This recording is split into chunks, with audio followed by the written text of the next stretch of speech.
स्वागत है आपका एनबीएस पॉडकास्ट के नए एपिसोड में और शुरू करते हैं आज का किस्सा। किस्सा है प्रवीण का। अब प्रवीण से उसकी माँ खासी तौर पर परेशान थी। ऐसा भी क्या हो गया था? क्या कोई नशा करता था? कोई क्रिमिनल था? लड़कियों को छेड़ता था? दारू पीता था? स्मोकिंग करता था? इसमें से कुछ भी प्रवीण करता नहीं था, क्योंकि अभी उसकी उम्र ऐसा कुछ करने की थी भी नहीं। प्रवीण तो सिर्फ एक 7 साल का छोटा सा मासूम सा बच्चा था। हालांकि मासूम तो बच्चे इस उम्र के होते ही हैं, लेकिन उसके साथ साथ शैतान भी होते हैं। प्रवीण कुछ ज्यादा ही शैतान था। अब उसकी जो शैतानियां हैं वो दिन भर जारी रहती। आमतौर पर माँ बाप को बड़ा पसंद आता है जब बच्चा कुछ बड़ी क्यूट सी शैतानियां करता है, लेकिन जब ये शैतानियां बढ़ती जाती हैं और कंटिन्यूटी हो जाती है तो फिर ये माँ बाप के लिए भी परेशानी का सबब बन जाती है। परवीन की माँ का भी यही हाल था। अब धीरे धीरे उनके स्कूल से भी ये कंप्लेंट मिलती है कि बच्चा शैतानी बड़ी करता है। साथ के साथ ही घर में तो उसने पूरा उथल पुथल तो किया ही होता था। मोहल्ले में भी वो मार पिटाई करता दूसरे बच्चों से। कुल मिलाकर कहें तो काफी बच्चा शैतान था। अब परवीन की माँ को ये बात समझ ही नहीं आ रही थी कि मैं अपने बच्चे को कैसे किस तरीके से सही करूं।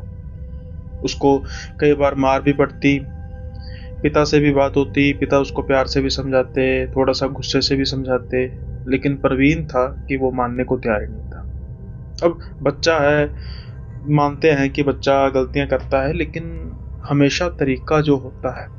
अब गर्मियों की छुट्टियां थी और गर्मियों की छुट्टी में सिर्फ कुछ दिन रह गए थे और परवीन की माँ परवीन को कहीं लेकर जाना नहीं चाहती थी। अब नानका वगैरह तो जो होता है, नानके परिवार में ननिहाल जिसे कहते हैं, वहां तो एक आम बात होती है, तकरीबन हर साल कोई ना कोई जाता ही है। लेकिन इसके अलावा इस बार वो कहीं गए नहीं। कुछ व्यस्तता थी उनके पिता की। अब छुट्टियों को कुछ ही दिन रह चुके थे और परवीन जिद कर रहा था कि कहीं बाहर लेके जाओ, मैं जब स्कूल जाऊंगा तो बच्चों को क्या कहूंगा। बच्चों में आपस में होता ही है। अब ये सलाह बनती है कि इनको किसी हिल स्टेशन लेके जाएंगे। अब हिल स्टेशन जाएंगे, कहाँ पे जाएंगे, उसका एक प्रोग्राम बना हिल स्टेशन जाने का। परवीन काफी खुश था कि हिल स्टेशन जाया जाएगा, लेकिन उनकी माँ शायद खुश नहीं थी। वो सोच रही थी कि परवीन के साथ होने की वजह से वो शैतानियां बहुत करेगा और सारा मजा धरे का धर रहेगा, लेकिन परवीन को छोड़कर तो जाया नहीं जा सकता। अब परवीन को समझाया जाता है माता पिता की ओर से कि बेटा, अगर वहां पर जाकर शैतानियां की तो हम तुझे वहां पर छोड़ेंगे। लेकिन परवीन, अभी तो उसको सिर्फ जाने की उत्सुकता थी, इसलिए वो आनन फानन में जो आता है वो कमिटमेंट कर देता है। और अब ये चल पड़ते हैं हिल स्टेशन की ओर। जब हिल स्टेशन जाते हैं, वहाँ की वादियों को पहली बार परवीन अपनी जिंदगी में देखता है और काफी खुश होता है। समहाउ उनकी मदर भी चैन की सांस लेती है कि शहर के भीड़ भड़ाके वाले जो ये सारा एनवायरनमेंट है, वहां से थोड़ी सी संतुष्टि तो मिली, लेकिन शायद ये कुछ ही समय के लिए की थी, क्योंकि परवीन की शैतानियां यहाँ भी शुरू हो चुकी थी। अब जब वो होटल के रूम में जाते हैं तो परवीन कभी यहाँ भाग रहा था, कभी बालकोनी की ओर जा रहा था, और वो जो होटल था वो एक समहाउ एक एक छोटी सी पहाड़ी पर बना था, जिससे उस बालकोनी के आगे कोई बहुत ज्यादा बड़ी ग्रिल नहीं थी और गिरने का भी खतरा था। यूं कहे तो उनकी माँ के लिए एक नई आफत आ चुकी थी। परवीन को संभालना ही उनका जो मेन पर्पस बन गया था, ना कि घूमना फिरना। इस बात को लेकर माँ काफी ज्यादा चिंतित थी। अब धीरे धीरे रात का टाइम होता है और प्रवीण के पिता जो हैं वो कहते हैं कि थोड़ी सी उन्होंने स्मोकिंग करनी है, तो रूम में तो करेंगे नहीं, बच्चे के सामने बालकोनी में भी। तो वो कहते हैं कि वो थोड़ा सा वॉक करके आते हैं, तब तक तुम प्रवीण को सुलाओ। अब प्रवीण को सुलाने की कायबात शुरू होती है और प्रवीण तो वो सो ही नहीं रहा था। वो शैतानियां पे शैतानियां करे जा रहा था, करे जा रहा। अब उसकी माँ करती क्या? माँ कर भी देख लिया, प्यार से भी बात करके देख ली। अचानक उनकी माँ के मन में एक ख्याल आता है। पता नहीं कहाँ से ख्याल आता है। कभी आज तक उनकी माँ के मन में ये ख्याल आया नहीं था। वो परवीन को अपनी गोद में लेटाती हैं और कहती हैं कि अगर तू आराम से नहीं सोया तो जो चुड़ैल है ना इन वादियों की, वो तुझे उठा के ले जाएगी। क्या तुझे पता है, कुछ दिन पहले मैंने अखबार में पढ़ा था, किसी होटल के पास एक चुड़ैल घूमती है। वो जो बच्चे शैतानियां करते हैं ना, उनको उठा के ले जाती है। अब जब ये परवीन सुनता है तो पहले तो वो पूछता है कि माँ चुड़ैल किसे कहते हैं, क्योंकि चुड़ैल तो कभी परवीन ने ना सुनी थी ना कभी देखा था, मतलब कभी भी कोई हॉरर मूवी वगैरह कुछ ऐसा नहीं। अब इनकी माँ को एक और बहाना मिल जाता है। उनकी माँ मोबाइल से डरावनी तस्वीर निकालती हैं और परवीन के सामने रखती हैं। जैसे ही परवीन वो तस्वीर देखता है, परवीन तो डर के मारे कांपने लग पड़ता है। वो एक बेहद ही डरावनी चुड़ैल की तस्वीर थी। अब उनकी माँ उसको कहती है कि इस होटल के आसपास कैसे बच्चे गायब होते हैं, और सभी वो बच्चे गायब होते हैं जो शैतानियां करते हैं। परवीन जैसे जैसे सुनता जा रहा था, वो बस माँ को यही कह रहा था कि मैं अब शैतानी नहीं करूंगा, अब मैं शैतानी कभी नहीं करूंगा। परवीन की माँ को एक अच्छा बहाना, एक अच्छा तरीका मिल चुका था परवीन को शांत करने का, और परवीन अब सो भी जाता है। लेकिन जब परवीन जैसे ही सोता है, उसको बेड पर रखती है ना उनकी माँ, और उसके बाद वॉशरूम जाती है। जब वॉशरूम से बाहर आती हैं तो अचानक परवीन की माँ ये बात नोट करती हैं कि जो पर्दा है बालकोनी के आसपास वो बहुत तेज से हिल रहा है, लेकिन हवा का कोई नामो निशान था ही नहीं। जब वो परवीन के पास आती हैं तो उनको ऐसा महसूस होता है कि अभी कोई परवीन के पास बैठा था, क्योंकि उसके तकिए के पास कुछ हल्का सा गद्दे पर गड्ढा बना हुआ था, तो कुछ बाल थे, लंबे लंबे बाल, साथ के साथ ही कुछ अजीब से तरीके के बदबू। अभी कुछ ही समय पहले परवीन की माँ ने रूम फ्रेशनर स्प्रे किया था। वो तो जैसे मानो काफूर सा हो चुका था, और सिर्फ गंध थी, अजीब सी तरीके की गंध, बहुत भद्दी नहीं, बहुत तेज नहीं, भीनी भीनी अजीब सी तरीके की गंध। परवीन की माँ को कुछ बात तो अजीब लगती है, लेकिन अब वो इस बात को लेकर काफी ज्यादा संतुष्ट थी कि भाई शुक्र है ये तो सोया। अभी तो मेरी जिंदगी का सबसे मेन मकसद तो यही है कि बस ये आराम से सो जाए। कुछ समय बाद परवीन के पिता आते हैं। वो देख के हैरान होते हैं कि भाई इतनी जल्दी कैसे सो गया। तो उनकी माँ हंस के फिर सारी बात बताती है, लेकिन उसके बाद जो हुआ, उसके बाद जो उनकी माँ ने महसूस किया, वो नहीं बताती। अब अगले दिन परवीन बिल्कुल गुमसुम रहता।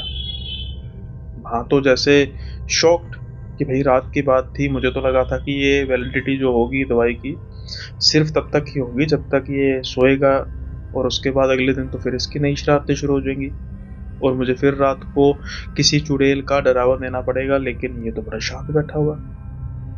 सारे जो टूर में जो एक दो दिन का चला, परवीन बिल्कुल शांत था, किसी भी तरीके की कोई शैतानी नहीं कर रहा था। जैसे उसको बैठने के लिए कहते वैसे बैठ जाता, खड़े होने के लिए कहते खड़े हो जाता, किसी भी खिलौने की जिद नहीं कर रहा था, कुछ भी खाने की जिद नहीं कर रहा था। इसको लेकर सबसे ज्यादा हैरान तो उसकी माँ थी। वैसे भी ये जो माएँ होती है ना, ये ऐसी होती है, ये बच्चों को किसी चीज के लिए मना करती रहती हैं, और अगर बच्चा वो चीज करनी छोड़ दे तो फिर चिंतित हो जाती है कि मेरा बच्चा सही तो है, कहीं उसको कुछ हो तो नहीं किया। यही परवीन की माँ का भी स्वभाव था, और अगर आपकी माँ भी ऐसे करती हैं तो कमेंट में जरूर लिखिएगा कि किसी बात से मना करना, मतलब किसी नॉर्मल भी हो, कोई भी बात हो, और जब वो आप करना छोड़ दें तो फिर उसके लिए कहना कि हाँ थोड़ा बहुत तो चलता है। तो ऐसी कोई बात है तो जरूर लिखना। खैर, अब हम बात करते हैं परवीन और उसकी माँ के।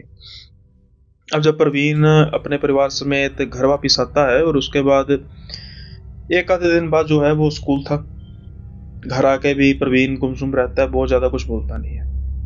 उसकी माँ को लगता है कि सफर से थक कर आए हैं, तो इसलिए परवीन थोड़ा सा होगा, थका हुआ होगा, टायर्ड होगा, एग्जॉस्टेड होगा। अब जब उसका स्कूल लगता है तो आज जब उसकी माँ उसको स्कूल लेने जाती हैं तो उसकी टीचर भी स्पेशल तौर पर कहती है कि आप इसको कहाँ पे लेकर गई थी। तो परवीन की माँ कहती है मैं समझी नहीं। तो वो कहती है कि ये तो इतना शरीफ बच्चा बन गया है कि जैसे इससे तो कोई शरीफ होता ही नहीं है। अरे, सारी क्लास में इसके चिल्लाने की आवाज़ें आती रहती थी, लेकिन आज सारे बच्चे आपस में बातें कर रहे थे कि हम यहाँ पे गए, वहाँ पे गए, यहाँ घूमे, वहाँ घूमे। लेकिन परवीन तो जैसे इसको किसी ने बड़े स्ट्रिक्ट वे में कहा हो कि बोलना ही नहीं है। अब परवीन की माँ वो रात की बात लगभग भूल चुकी थी, क्योंकि ये एक कॉमन चीज होती है।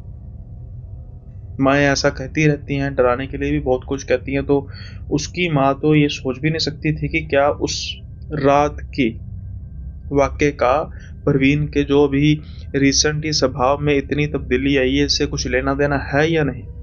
इसलिए उनको ये बात थोड़ी-सी कोई अनयूजुअल तो लगी नहीं। वो कहती हैं कि हाँ ठीक है, अभी बच्चा जब धीरे-धीरे बड़ा होना शुरू हो जाता है तो स्वभाव में तब्दीलियाँ आनी लाज़मी है, और ये हम दोनों के लिए काफ़ी अच्छा है। आपकी चिंता भी खत्म हुई और मेरी भी चिंता खत्म हुई। लेकिन कई बार कुछ छोटी चिंताएँ बड़ी चिंताओं का कारण बनती हैं, और ये अब आगे जाके होने वाला था प्रवीण के साथ। ऐसा भी क्या होने वाला था प्रवीण के साथ, और कौन क्या करने वाला था, ये तो इस कहानी के अगले पड़ाव में आपको पता लगेगा। लेकिन उससे पहले आप चैनल पर नए हैं तो चैनल को सब्सक्राइब करना मत भूलिएगा। और इसको सब्सक्राइब करने का कारण भी है कि यहाँ पर हर रोज रात को 9 बजे हॉरर का एक नया एपिसोड अपलोड होता है, साथ के साथ ही वीकली पॉडकास्ट। और अप्रैल में कुछ नया होने वाला है, जो हो सकता है कि अभी किसी भी चैनल पर ना हुआ हो। इसलिए बने रहिए चैनल के साथ। और अगर आपको कहानी का प्लॉट अच्छा लग रहा है, बिल्डअप अच्छा लग रहा है, तो लाइक करना मत भूलिएगा, साथ के साथ ही सब्सक्राइब जरूर कीजिए। अब हम बढ़ते हैं कहानी के अगले पड़ाव की ओर। प्रवीण स्कूल से आता है, कुछ बोलता नहीं है, सो जाता है। अब दोपहर के समय में आमतौर पर प्रवीण सोता होता था, लेकिन जब शाम में उठता था तो बस जिसे कहते हैं कि हड़ाहुड़ी मच जाती। बस मोहल्ले में जाना, खेलना, चीखो चिल्लाहट, तू मैं, बच्चों को मारना, खुद मार खाना, ये सब कुछ प्रवीण की रूटीन का हिस्सा था। लेकिन आज ऐसा कुछ था ही नहीं। प्रवीण उठता है, ना ही वो स्कूल से आकर कुछ खाता पीता है और ना ही उठने के बाद कुछ खाता पीता है। अब जब ये माहौल देखती हैं उनकी माँ, प्रवीण की हालत देखती हैं, तो उनको थोड़ा सा अंदेशा होता है कि बेटा कहीं ठीक है भी कि नहीं, कुछ बता, तो हो सकता है कुछ बता ना रहा हो, कहीं वो उस दिन के वाक़ये से इतना डर तो नहीं गया कि अगर ठीक नहीं है तो बता नहीं रहा। माँ नब्ज़ चेक करती हैं, माथे पर हाथ लगा के देखती हैं, लेकिन बिल्कुल ठीक थी। नब्ज़ भी ठीक ठीक थी, कोई बुखार जैसे कोई चीज़ नहीं थी। अब रात के समय में जब माँ ये सोचती हैं कि बेटा खाना खाएगा, हालाँकि उनको हल्का-हल्का ये इस चीज़ का अंदेशा था कि हो सकता है कि वो ना खाए। वो ठीक महसूस नहीं कर रहा। उन्होंने अपने हस्बैंड से भी बात की थी और उन्होंने कहा था कि मेडिसिन वगैरह दे देंगे, कोई दिक्कत नहीं, और अगर ज़रूरत पड़ी तो डॉक्टर को दिखा लाएँगे। अब जब वो खाने के टेबल पर बैठते हैं तो प्रवीण खाना शुरू कर देता है, और फिर वो खाता ही रहता है। इतना खाता है कि उसकी माँ को, उसके पिता को इंटरफेयर करना पड़ता है कि बस अब कितना खाएगा। क्या सच में वो प्रवीण ही खा रहा था? लेकिन अब इसके बारे में फिलहाल के तौर पर ना उनकी माँ को पता था, ना प्रवीण को पता था, ना प्रवीण के पिता को पता था। लेकिन माता-पिता तो दोनों हैरान थे कि एक छोटा 7-8 साल का बच्चा इतना खाना कैसे खा सकता है। अभी सुबह दोपहर को तो उसने कुछ खाया नहीं, लेकिन हाँ, थोड़ा-सा इस बात को सोचकर वो फिर से शांत हो जाते हैं कि हो सकता है कि भाई सुबह का ना खाया हो तो थोड़ा-सा ज़्यादा खा लिया हो। अब प्रवीण को सोने के लिए कहा जाता है, प्रवीण सोता है। कुछ समय बाद दरवाजे के खुलने की आवाज़ आती है प्रवीण की माँ को। उसकी माँ जब उठ के देखती है तो प्रवीण दरवाज़ा खोल के आगे की तरफ जा रहा होता है। अचानक उसकी माँ कहती है, बेटा कहाँ जा रहा है? तो प्रवीण इनकी तरफ देख के कहता है कि माँ मैं खाना खाने जा रहा हूँ। प्रवीण की माँ तो बात काफ़ी हैरान हो जाती है कि खाना खाने जा रहा बेटा?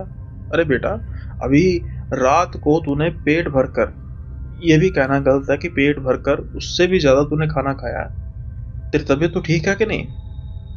वो जल्दी से प्रवीण के पास जाती हैं और उसके माथे को हाथ लगाती है। इस बार प्रवीण का माथा बहुत ज़्यादा तप रहा था, जैसे कि मानो ज्वर बहुत ज़्यादा तेज हो। जल्दी से वो अपने पति को उठाती हैं, चेक करते हैं और आनन-फानन में इमरजेंसी में उसको हॉस्पिटल लेकर जाया जाता है। लेकिन सारे रास्ते में वो यही कहता रहा कि मुझे भूख लगी है, भूख लगी है। हालाँकि उसका पेट जो है पूरा भरा हुआ था। उसका पेट देखकर तो ऐसा लग रहा था कि खाना तो दूर, एक निवाला तक उसके मुँह में नहीं जा सकता। लेकिन इसके बावजूद प्रवीण ये बात क्यों बार-बार कह रहा था? अब प्रवीण को दिखाया जाता है डॉक्टर के पास। हाँ, उसको बुखार होता है, उसको दवाई भी दी जाती है। उसको पानी पीने के लिए दिया जाता है दवाई के साथ हॉस्पिटल में। एक गिलास पीता है, फिर उसके बाद वो कहता है कि मुझे और पानी चाहिए। कुछ समय बाद पानी फिर लेकर आया जाता है, तो वो और पानी पीता है। फिर तीसरा गिलास, चौथा गिलास। अब तो डॉक्टर के भी हाथ खड़े हो चुके थे कि इतना छोटा बच्चा इतना पानी पी ही नहीं सकता। उसको कहा जाता है उनके पेरेंट्स को कि आप बच्चे को घर लेके जाइए और मेडिसिन दे दीजिए और इसमें कुछ रेस्ट का भी है तो बच्चा सो जाएगा। वैसा ही होता है, वो सो जाता है। लेकिन प्रवीण की जो माँ है और उनके पिता है, उनकी आंखों से तो नींद उड़ सी जाती है कि आखिर हमारे बच्चे को हो क्या गया। अब 2-4 दिन प्रवीण जो है वो इसी हालत में रहता है, उसको बुखार रहता है। हालांकि जो खाना है वो खाता रहता है। और एक बात, वो कहता है कि माँ मुझे मांस चाहिए। प्रवीण का जो परिवार है वो बिल्कुल शुद्ध शाकाहारी है। आज तक प्रवीण ने कभी मांस से बना हुआ पकवान कभी देखा ही नहीं होगा, क्योंकि जो भी इनका फैमिली लिंकेज है सब में वो सारे वो प्योर वेजिटेरियन है। इनको काफ़ी अजीब बात लगती है कि कहीं किसी बच्चे ने स्कूल में तो नहीं कोई इसको खाने को दे दिया। इनकी माँ स्कूल जाती है और कंप्लेन करती है कि वो नॉन वेज की बात कर रहा है, और जहाँ तक हमारा है कि हमारे बेटा जो है वो हम तो बिल्कुल वेजिटेरियन है। फिर स्कूल में क्लास में उसके दोस्तों से पूछा जाता है, बाकी बच्चों से भी पूछा जाता है, लेकिन कोई भी कह रहा था वैसे भी स्कूल की नॉर्मली जो एक थी, एक एक रूल था उसमें नॉन वेज लंच के तौर पर नहीं लेकर आया जा सकता था, और अगर कोई छुपा कर ले जाए तो कुछ कहा नहीं जा सकता था। लेकिन कोई भी इस चीज को मानने के लिए तैयार नहीं था, और शायद कुछ ऐसा था भी नहीं। प्रवीण की भूख जो थी वो मांस को लेकर थी। अब 2-4 दिन, जैसा मैंने कहा, कि प्रवीण को ठीक होने के लिए लगते हैं और प्रवीण फिर से जाता है स्कूल। प्रवीण जब वापस आता है ना स्कूल से, उसकी माँ उसको वापस लेकर आती है, तो जो स्कूल से दूरी है घर की वो कुछ ही थी, ज़्यादा थी नहीं, तो पैदल जो रूटीन में उसकी माँ उसको लेकर आती थी। अब उसकी माँ से अचानक प्रवीण रास्ते में हाथ छुड़ाकर भागता है एक दुकान की ओर। वो दुकान थी फिश मार्केट, फिश की दुकान। वहां जाता है और कच्ची मछली को खाना शुरू कर देता है, देखते ही देखते अपनी माँ के सामने। उसकी माँ की तो जैसे चीख निकल जाती है।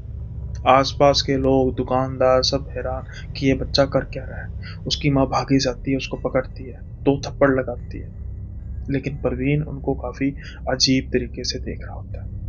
वो फिर से मछली की तरफ जाता है, लेकिन इस बार उसकी माँ उसको पकड़ती है और घर लेकर आती है मारते मारते, और फोन पर सारी बात बताती है कि क्या इसने किया। ये सुनने के बाद तो उसके पिता भी काफी ज्यादा चिंतित हो जाते हैं। जल्दी से वो घर आते हैं। अब डॉक्टर के पास लेकर जाया जाता है, लेकिन किसी नॉर्मल डॉक्टर के पास नहीं, साइकियाट्रिस्ट के पास, क्योंकि ये जो मामला था इनको कुछ सही नहीं लग रहा था, और वो बिल्कुल ठीक थे इस बात को लेकर। इसके बाद फिर जब साइकियाट्रिस्ट के पास उसकी काउंसलिंग होती है, तो बस वो एक ही बात कह रहा होता है कि उसे मांस चाहिए, उसे मांस चाहिए। साइकियाट्रिस्ट पूछता है कि क्या बच्चे ने कोई ऐसी नॉन वेज की डिश तो नहीं गलती से खा ली कि जो उसको इतनी पसंद आई हो और वो बस उसके पीछे ही पड़ा हुआ। ऐसा था ही नहीं, सिर्फ और सिर्फ मांस के पीछे ही प्रवीण पड़ा था। रात के समय में फिर खाना बनता है। प्रवीण खाना तो खाता है पहले से काफी ज्यादा, जितना वो खाता है, लेकिन उसकी टकटकी मांस की तरफ ही लगी थी। आज फिर रात को प्रवीण के माँ बाप उसको थोड़ा सा केयर, मतलब बीच में सुलाते हैं, और थोड़ा सा ध्यान भी होता है प्रवीण की तरफ। बुखार अभी उसे था। अब रात के 12-1 बजे के आसपास फिर से थोड़ी सी आवाज आती है दरवाजा खुलने की, और उसकी माँ देखती है प्रवीण को। प्रवीण फिर से दरवाजा खोल के बाहर जा रहा होता है, और फिर वही माँ उसको कहती है कि बेटा कहाँ जा रहा है। वो कहता है कि माँ मैंने खाना खाना है, मुझे मांस चाहिए। इस बार उसके पिता भी उठ जाते हैं और ये बात सुन लेते हैं। वो प्रवीण के पास जाते हैं, उसको पुचकारते हैं और बड़े प्यार से कहते हैं कि बेटा ऐसे नहीं कहते, क्योंकि प्रवीण फिर से मांस खाने की जिद कर रहा था। लेकिन प्रवीण के आज कुछ हाव भाव थे वो बदले हुए से थे। कुछ दिनों से प्रवीण ये डिमांड तो करता जा रहा था कि उसको मांस चाहिए, लेकिन आज उसकी ये डिमांड काफी खौफनाक रूप लेने वाली थी। आज जो उसके साथ होने वाला था, जहाँ या यूं कहें कि उसके पिता के साथ होने वाला था, कभी उन्होंने सोचा नहीं होगा। वो प्रवीण को दुलारते हैं कि बेटा ऐसे नहीं खाते, तूने कहीं से मांस खाया है? तो परवीन कहता है कि मैं मांस ही तो खाती हूँ। जब ये बात सुनते हैं उनके माँ बाप, फिर से दोनों एक ही स्वर में कहते हैं, बेटा क्या बोला तू? वो कहता है कि मैं मांस ही तो खाती हूँ, सिर्फ खाती हूँ या खाता हूँ। वो परवीन की तरफ देखते हैं, वो बड़े अजीब से तरीके से मुस्कुरा रहा था। उनका दुलारा बेटा, जिसकी मुस्कुराहट पर वो तो मर मिटते थे, आज उसकी मुस्कुराहट में उनको खौफ दिखाई दे रहा था। वो अजीब सी तरीके की मुस्कुराहट, जैसे कि उनके सामने उनका बेटा है ही नहीं। वो कहता है कि मुझे मांस ही चाहिए और मैं मांस ही खाती हूँ। अचानक से परवीन के पिता को गुस्सा आता है और वो उसको थोड़ा सा गुस्से में कहते हैं कि क्या तूने नौटंकी की है? कौन सी फिल्म देख ली है? कौन सा ड्रामा देख लिया है? क्या तू ये सब कुछ कर रहा है? तो परवीन बड़े अजीब से तरीके से बोलता है कि आप ही तो लेकर आए हैं मुझे यहाँ पे। ऑब्वियस है कि परवीन तो उनके द्वारा ही आया होगा, लेकिन जो परवीन के अंदर था या थी, उसको लाने में भी कहीं ना कहीं परवीन के पेरेंट्स, खास तौर पर उसकी माँ का हाथ था। अब जब ये बात सुनते हैं, इनको अटपटी बात लगती है और इनके पिता गुस्से से परवीन पर हाथ उठाने लगते हैं। जैसे ही वो हाथ उठाते हैं, परवीन उनका हाथ पकड़ता है, उनकी बाजू को अपने मुंह के पास लेकर आता है और काट लेता है। ये काटना जो था कुछ मामूली नहीं था। जैसे ही वो काटता है अपने पिता की बाजू को, उनके बाजू के मांस का लोथड़ा परवीन के मुंह में आ जाता है। एक बच्चे के दांत इतने मजबूत नहीं होते कि वो एक ही बार में किसी का मांस नोच ले। जैसे ही ये सब कुछ होता है, परवीन के पिता की तो चीखें निकल जाती है, लेकिन परवीन बड़े चाव से अपने पिता का मांस खा रहा था। वो उनकी तरफ देख के मुस्कुरा रहा था। उसका मुंह सारा खून से लथपथ था और उसके मुंह में था पिता की बाजू के मांस का लोथड़ा। अब परवीन की माँ तो सन्न थी कि वो किसको देखे, अपने बच्चे को देखे, अपने पति को देखे। जो उसकी आंखों के सामने हो रहा था, वो उसको डाइजेस्ट नहीं कर पा रही। वो जल्दी से अपने पति के पास जाती है और उनको उनका जो भी आसपास चद्दर होगी या चुन्नी होगी, उससे हाथ को बांधती है ताकि ब्लीडिंग ना हो। परवीन तो बस जो मांस का टुकड़ा उसके मुंह के अंदर था वो खाए जा रहा था। अब ये दोनों जाने अपने इकलौते बच्चे से डर रहे थे, बेहद ज्यादा डर रहे थे। परवीन के पिता कहते हैं कि मैं इसे संभालता हूँ, तू जल्दी से जा बाहर से मदद ले। उनकी माँ हड़बड़ी में बाहर जाती हैं और पड़ोसियों को लेकर आती हैं, कुछ पड़ोसियों को जो बहुत विश्वास पात्र थे। अब जब वो भी ये नज़ारा देखते हैं तो सब सन के सन रह जाते हैं। परवीन शरारती था, बेहद शरारती था, लेकिन वो ऐसा खूंखार तो नहीं था कि जो अपने पिता की बाजू के मांस को ही ऐसे एक ही बार में नोच कर खा जाए। अब वो ऊंची ऊंची सबकी तरफ देख के हंस रहा था और कह रहा था कि मुझे मांस चाहिए, मैं सबको खाऊंगी, मैं सबको खाऊंगी। एक जो बुजुर्ग थे वो कहते हैं कि बेटा जो मामला है मुझे ठीक नहीं कुछ लग रहा, जरूर कुछ ना कुछ ऐसा हुआ है जो नहीं होना चाहिए बेटे के साथ। कुछ ही समय के बाद परवीन इतना ज्यादा अनकंट्रोल हो जाता है कि वो कई लोगों के कंट्रोल करने पर भी कंट्रोल नहीं हो रहा था। फिर उसको बांधा गया। यह सब कुछ हो रहा था उनके माँ बाप के सामने और वो रोए जा रहे थे। इसके अलावा वो कुछ कर भी नहीं सकते थे फिलहाल के दौर पे। पिता को हॉस्पिटल लेके जाया जाता है, ट्रीटमेंट होता है और उसके बाद फिर कायबात शुरू होती है परवीन के इलाज की। क्योंकि जो पिता का ट्रीटमेंट था वो कोई बहुत बड़ा नहीं था, लेकिन जो बेटे के साथ हो रहा था वो कुछ ज्यादा ही बड़ा था। अब वो जो बुजुर्ग आदमी थे वो एक गुरुजी को बहुत मानते थे। उन्होंने रात के समय में ही वहां पर फोन लगाया और इनकी किस्मत अच्छी थी और इन्होंने बात की कि गुरुजी ऐसा ऐसा हमारे पड़ोसी का बच्चा है, उसके साथ कुछ ऐसा हो रहा है, कृपया आप ध्यान साधना कीजिए और कुछ पता लगाइए कि क्या बात है। 10-15 मिनट बाद उनका फोन आता है कि जितनी जल्दी हो सके इसको मेरे पास ले आओ। वो पूछते हैं कि बात क्या हुई बाबा जी, लेकिन वो कुछ बता नहीं रहे थे। वो कह रहे थे कि जो मैं कह रहा हूँ जैसे मर्जी इसको लेकर आओ। बड़े मुश्किल से उसको लेकर जाया गया। रास्ते में उसने पूरी कोशिश की कि वो आसपास के लोगों का मांस खा जाए। उसका मुंह बांधना पड़ा। अब जो रास्ता था वो भी कोई पास का रास्ता तो था नहीं, 10-12 घंटे का रास्ता था। जब उसको लेकर जाया जा रहा था अंदर की ओर, भवन के अंदर की ओर, तो मानो जैसे एक बड़ा ही खूंखार जानवर है जिसको बड़ी मुश्किल से कैद किया गया, उसको ऐसे लेकर जाया जा रहा था। लेकिन वो था 7 साल का बच्चा। जैसे ही वो बाबा जी उसको देखते हैं, उस पर कोई राख फेंकते हैं और वो देखते ही देखते बेहोश हो जाता है। बाबा जी उसको कमरे के अंदर लेकर जाते हैं। सिर्फ माँ बाप को इजाजत थी कमरे के अंदर साथ में जाने की।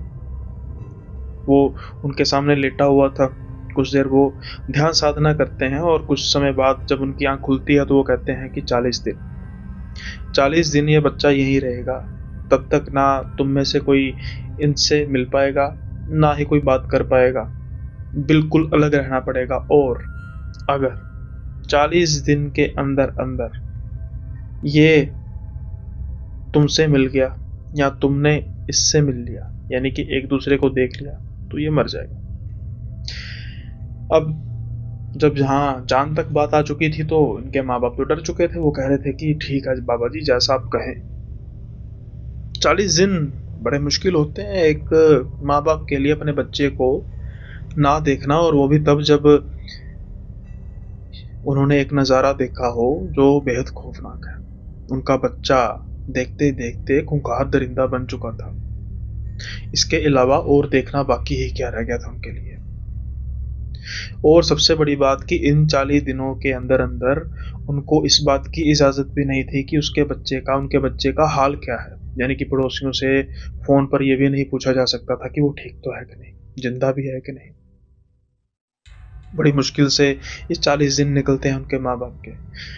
पल पल छिन छिन उनकी जो हालत है वो खराब थी कि बच्चा कैसा होगा, उसके साथ क्या हो रहा होगा। ठीक 41वें दिन जब वो जाते हैं, जिस दिन का उन्हें इंतजार था, लेकिन जब वो जा रहे थे अपने बच्चे को मिलने खुशी के साथ, उनको डर भी था कि वो ठीक हुआ भी होगा कि नहीं, क्या सच में वो होगा भी कि नहीं। जब वो जाते हैं भवन के अंदर देखते हैं उनका बच्चा बिल्कुल एक कोने में एक दो बच्चों के साथ खेल रहा था। जैसे ही वो इनको देखता है, इनकी तरफ भागा आता है और गले लगा लेता है।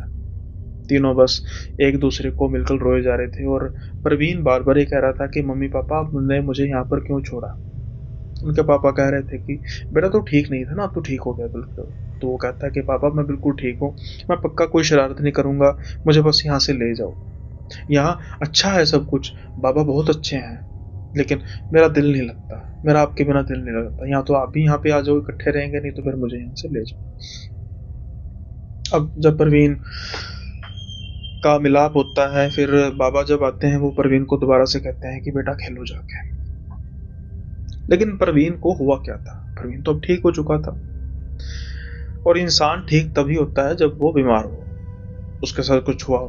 तो नेचुरली बात है, जो कुछ हरकतें प्रवीण ने 40 दिन पहले की थी वो किसी इंसानी हरकत तो हो नहीं सकती थी। और वैसे भी प्रवीण ये कह रहा था कि मैं मांस खाऊंगी, अभी खाऊंगी। फिर बाबा जी कहते हैं कि बेटा कई बार कुछ ऐसी बातें होती हैं जो जगहें देखकर नहीं बोलनी चाहिए। कुछ ऐसी जगहों पर कुछ ऐसी बातों को नहीं बोल देना चाहिए जिससे खामोखा मुसीबत पड़ जाए और बहुत बड़ी मुसीबत पड़ जाए। अब उनके माँ बाप कहते हैं कि हम इस बात को समझ नहीं पाए। तो फिर वो कहते हैं अपनी उसकी प्रवीण की माँ को कि बेटा तुझे याद है जब तुम कहीं घूमने गए थे पहाड़ में। कहते हैं हाँ, तुम कह रही थी कि एक चुड़ैल है जो बच्चों को उठाकर ले जाती है। उसकी माँ कहती है हाँ, मुझे याद है कि ये शरारतें बहुत करता था और मैंने जैसे बच्चों को डराने के लिए करते हैं वैसे किया। उस पहाड़ में एक ऐसी प्रेतनी थी जिसकी आत्मा घूम रही थी और तुमने जाने अनजाने एक तरह से उसको बुला लिया। क्या तुम्हें महसूस हुआ कुछ, उसकी उसकी प्रेजेंस महसूस हुई थी? तब तो उसकी माँ को याद आता है कि हाँ, पर्दा हिल रहा था, बावजूद इसके कि हवा का नामो निशान नहीं था। प्रवीण के सिरहाने के पास जो गड्ढा था वो थोड़ा सा झुका हुआ था, गड्ढे के भांति, जैसे कोई वहां पर बैठा था, कुछ बाल थे वहां पर। हो सकता है कि मैंने ये सोचा हो कि ये बाल पहले हों, किसी की सफाई ना की होगी, और वो गंध वो कैसे भूल सकती है। ये सब कुछ तो था वहां पे, लेकिन तब ये बात मैंने नोट की नहीं। उन्होंने कहा कि वो चुड़ैल ही थी, वो प्रेतनी ही थी जो तुम्हारे बच्चे के अंदर आ गई। उसी समय तो नहीं आई, वो साथ ही चल दी तुम्हारे। अगर समय रहते ये यहाँ पे ना आता तो ये तो मरता ही मरता, लेकिन ये कईयों की मौत का कारण बनता, क्योंकि जो वो प्रेतनी है वो कोई साधारण प्रेतनी नहीं है। वो किसी आम इंसान की रूह नहीं थी। ना जाने वो कितनी सदियों से वहां पर भटक रही थी। फिर उनके माँ बाप पूछते हैं कि धन्यवाद तो करते हैं, पैरों में गिरते हैं, दंडवत करते हैं, और पूछते हैं बाबा वो प्रेतनी गई कहाँ पे, वो चुड़ैल गई कहाँ पे। तो बाबा हंस के कहते हैं कि ये विषय तुम्हारा नहीं है, उसका क्या किया, उससे क्या होगा, ये मुझ पर छोड़ दो। आपको क्या लगता है कि बाबा जी ने उस प्रेतनी के साथ क्या किया होगा? उस चुड़ैल को कहाँ भेजा होगा, या खुद अपने पास रखा होगा? कमेंट बॉक्स में जरूर बताइएगा, और किस्सा अच्छा लगा तो लाइक कीजिए, चैनल पर नए हैं तो सब्सक्राइब करना मत भूलिएगा। अब हम बढ़ते हैं अगले किस्से की ओर। अब जो ये किस्सा है ना, इसमें दो वाक्यात हैं, मतलब दो दुखांत हैं, या कह सकते हैं कि दो कड़ियों को जोड़ता है ये किस्सा। किस्सा है विशाल का। विशाल कहते हैं कि हमने एक जगह पे प्लॉट लिया था, मतलब तब विशाल छोटे थे। इनके पिता ने एक जगह पे प्लॉट लिया था, और बड़ी ही मुश्किल से, अच्छी कॉलोनी थी, बड़ी अच्छी कॉलोनी थी, बड़ी ही मुश्किल से बड़े सालों के बाद उस पर घर तामीर किया गया। अब वो इतने रिच नहीं थे कि बस लगातार काम चलता रहे, तो कई साल लगे। पहले नींहें भरी, फिर first floor, second floor, furnishing, जो भी होता है। मोहल्ला जो है वो, या फिर कॉलोनी कह सकते हैं कि वो बेहद ही एक अच्छी कॉलोनी थी, अच्छे लोगों की कॉलोनी थी। लेकिन कई बार क्या होता है कि किस्मत को कुछ और मंजूर होता है। जैसा कि मैंने कहा कि इस वाक्य में दो कड़ियां हैं जो एक साथ जुड़ती हैं जब किस्मत खराब हो। अब जब हम उस घर में गए तो हमें तो यही था कि इस घर में आए हैं, कॉलोनी अच्छी है, सिक्योरिटी है, चोरी चकारी का तो कोई सवाल नामो निशान नहीं था, गेटेड कम्युनिटी थी। लेकिन जब ये जाते हैं तो कुछ ही दिनों बाद वहां पर फैल जाती है दहशत। दहशत फैलती है बहुत ज्यादा। रात के समय में तो वहां पर कोई भी निकलना ही बंद कर देता है। अगर कोई निकलता भी था तो कम से कम 3-4 लोग, क्योंकि उनको दिखाई देती थी एक रूह, एक प्रेत आत्मा। और वो किसकी थी? वो थी रतन लाल की आत्मा। रतन लाल जब ये नए घर में आए तो जिंदा थे, लेकिन कुछ ही दिनों बाद मर गए। अब जीना मरना तो कुदरत का खेल है, इंसान आते हैं, इंसान जाते हैं। तो ऐसा भी क्या हुआ कि रतन लाल मरने के बाद भी लोगों को दिखाई देते थे। खैर, यहां तक भी सब ठीक था, लेकिन इनके लिए ये चीज अजाब ऐसे बन चुकी कि कई बार क्या होता है कि मरने से ज्यादा मरने का डर जो होता है वो इंसान को ज्यादा परेशान करता है। क्योंकि रतन लाल के मरने के कुछ ही समय बाद ये कॉलोनी काफी बड़ी कॉलोनी थी, और एक एक करके इस कॉलोनी में मौतें होनी शुरू हुई। हालांकि जब इन्हें पता लगा कि शायद उन मौतों का कुछ असल कारण कुछ और ही था, तो फिर इनको कुछ रिलीफ महसूस हुआ कि उनका इन मौतों के साथ कहीं ना कहीं इनका लिंक तो नहीं था। लेकिन जब तक वो मौतें होती गई तब तक तो बहुत दहशत थी, और रह रहकर ये सोचते थे कि किस बुरे वक्त में इन्होंने इस प्लॉट को लिया, घर बनाया, यहाँ पर रह रहे हैं, लेकिन ऐसा महसूस हो रहा है कि आज भी मरे, कल भी मरे। सो कहानी यह है कि रतन लाल जो है वो एक बहुत बड़े शाहूकार थे। उनका जो घर था इनसे कुछ ही दूरी पर घर था, और एक अच्छे इंसान भी थे। शाहूकार अब आमतौर पे लोगों को तंग करते हैं, पैसों को वापस लेने के लिए, लेकिन इनका ऐसा कुछ बहुत ज़्यादा था नहीं। तंग तो चलो कोई पैसे नहीं देगा, जानबूझकर उसको तो किया जाएगा, लेकिन ना ये बहुत ज़्यादा ब्याज लेते थे, और जो जिसको ज़रूरत होती थी तो आसानी से उसको शॉर्ट टर्म लोन दे ही देते थे। लेकिन शायद यही इनका जी का जंजाल बन गई, क्योंकि एक बार रतन जी के घर में एक पार्टी थी, बर्थडे पार्टी थी उनके पोते की। अब जैसा मैंने कहा कि कईयों को उन्होंने उधार दिया था, उसमें से इस कॉलोनी के बहुत से लोग भी थे। अगले दिन रतन जी अपने घर में मृत पाए जाते हैं, रतनलाल जी मृत पाए जाते हैं। ये साफ केस था जहर दिए जाने का। किसी ने पार्टी में उनको जहर दे दिया ताकि जो पैसा उन्होंने लिया है रतनलाल जी से उससे छुटकारा मिल सके। लेकिन रतनलाल जी शरीफ थे, बट थे तो साहूकार ही। अब उनको मारा गया था, नेचुरल डेथ थी। कुछ दिनों बाद रतन जी की आत्मा लोगों को रात के समय में सड़कों पर भटकती हुई दिखाई देने लग पड़ी। जैसा कि मैंने कहा, यहाँ तक तो सब ठीक था कि ठीक है, एक प्रेत आत्मा दिखाई दे रही है, लोग डर के अपने घरों में दुबक जाएंगे। लेकिन जब वो मौत बनकर घरों में आ जाए तब क्या? कुछ दिनों बाद उस कॉलोनी में मौतें होनी शुरू हो गई। किसी को समझ नहीं आ रहा था कि कैसे मौतें हो रही हैं।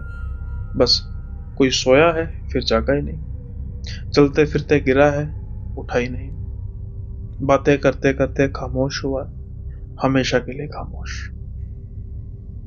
ये कुछ महीने चल रहा था और हर कोई ये सोच रहा था, जिनमें हम भी शामिल थे, कि आज हमारी बारी तो नहीं, आज हमारी बारी तो नहीं। लेकिन उसके बाद फिर अचानक से मौतों का सिलसिला थम गया, और सिलसिला थम गया रतनलाल के नजर आने का भी।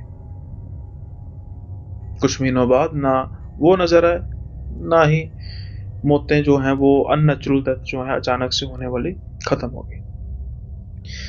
फिर इस चीज को बड़े बारीकी से नोटिस किया गया कि कौन कौन से लोग मरे हैं। जब हमने, जो रतनलाल के परिवार था, बाकी जो जीव थे, हमारी उनके साथ अच्छी बोलचाल थी, उनसे हमें पता लगा कि जो हमारे बाबूजी की डायरी थी ना, उनमें से जो देनदार थे इन कॉलोनी के, वही मरे हैं और कोई नहीं। क्योंकि ये कह रहे हैं कि जब बाबा की डेथ हुई, बाबा जी की डेथ हुई, बाबूजी की, फिर उसके बाद ऐसा ही होता है कि डायरी देखी जाती है, किससे कितना पैसा लेना है, किससे कितना किसको देना है। तो हमने इन सब से कांटेक्ट किया। उनमें से सिर्फ 2 या 3 जनों ने हमें पैसे वापस दिए, या हमें पैसे वापस देने की उन्होंने दी कि हाँ भी हम पैसे देंगे। वही बस बचे। जिन्होंने साफ तौर पर मना कर दिया, उनकी मौतें हुई। जब मौतें होनी शुरू हुई तो हमने इनडायरेक्टली इन सबको कहने की कोशिश की कि भाई पैसे वापस कर दो, कुछ अलग हो रहा है, कुछ खौफनाक हो रहा है, लेकिन कोई मानता नहीं था। धीरे धीरे धीरे धीरे वो सब लोग चले गए। तो अगर आपने किसी से उधार लिया है, अभी देने की हिम्मत नहीं है, तो फिर भी मन में एक नियत रखो कि जब भी आएंगे दे देंगे, वरना हो सकता है कि कोई रतनलाल आपके इंतजार में भटक रहा हो। आई होप ये किस्सा भी आपको पसंद आया होगा। छोटा था, लेकिन इससे ही जुड़ा एक और किस्सा है जो एक मकान के साथ है। और कहते हैं कि जो हट होता है ना, वो हमेशा भारी पड़ता है, और हट कभी भी नहीं करना चाहिए। और अगर कोई चीज गलती से पसंद आ भी जाए, उस पर अपनी मुहर नहीं लगा लेनी चाहिए कि बस जो ये है तो मेरा ही है। उसका कारण यह है कि जो ये किस्सा है ना, ये बड़ा अजीब किस्सा है। किस्सा है मध्य प्रदेश के एक शहर का। और आज सुबह सुबह जब एक परिवार में एक व्यक्ति हैं जिनका नाम है रेशम दास, जब वो अखबार पढ़ते हैं तो उनकी आंखें खुली की खुली रह जाती हैं। वो अपने परिवार को बुलाते हैं, देखो देखो देखो क्या हो गया। हुआ क्या था कि खबर आई थी कि एक घर में 4 लोग मृत पाए गए हैं।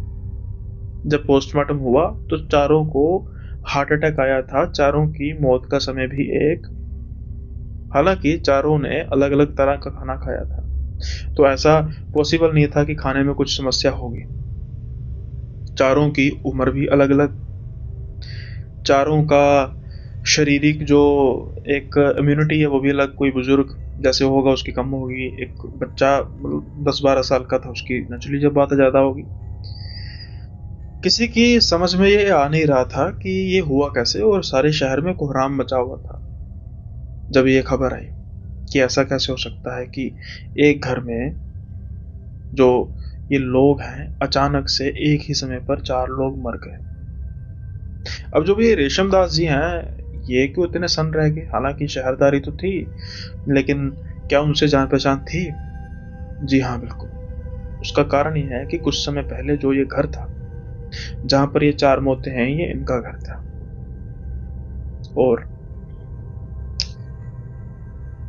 ये शुक्र मना रहे थे और साथ के साथ ही माथे पर हाथ भी मार रहे थे कि बहुत समझाया था मैंने, लेकिन नहीं माने। कौन नहीं माने?